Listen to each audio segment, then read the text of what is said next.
এক গ্রীষ্মের দুপুরে একটা পিঁপড়ে নদীতে জল পান করতে গিয়েছিল। একটা ঘাসের পাতা পেয়ে যে প্রায় জলের কাছে পৌঁছে গেল, হঠাৎ পা পিছলে সে নদীর জলে পড়ে হাবুডুবু খেতে লাগলো। একটা টুনি পাখি ডুবন্ত পিঁপড়েটাকে দেখতে পেয়েছিল। পিঁপড়ের বিপদ দেখে তার অনেক দয়া হলো। সে তখনই একটা শুকনো পাতা এনে পিঁপড়েটার কাছে ফেললো। পিঁপড়ে সেই শুকনো পাতায় চড়ে নিরাপদে তীরে পৌঁছে গেল।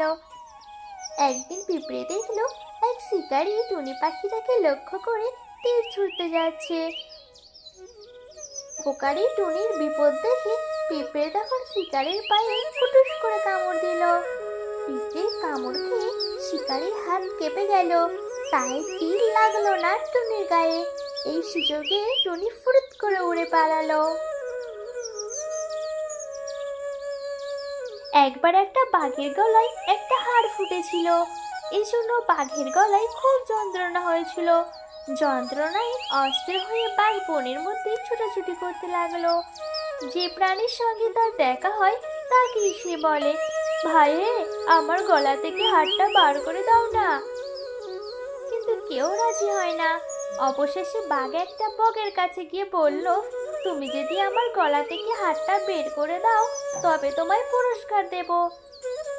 পুরস্কারের লোভে বক রাজি হলো। সে তার লম্বা ঠোঁট দিয়ে বাঘের গলা থেকে হাড়টা বের করে দিল। বক তখন বাঘের কাছে পুরস্কার চাইলো। বাঘ রেগে বলল, বাঘের মুখের মধ্যে মাথাটা ঢুকিয়ে আবার যে তা ফিরে পেয়েছিস, সেই তো যথেষ্ট পুরস্কার। যদি তোর প্রাণের মায়া থাকে তবে এখান থেকে পালা। একদিন ভোরে এক কাক একটা রুটি চুরি করেছিল। রুটি মুখে নিয়ে কাক একটা গাছের ডালে গিয়ে বসলো। এখানে বসেই সে সকালের জলখাবারটা খাবে মনে করলো। এমন সময় একটা ধূর্ত শিয়াল কাকটাকে দেখতে পেল। শিয়াল কাককে ঠকিয়ে ওই রুটিখানা নিজেই খেতে চাইলো।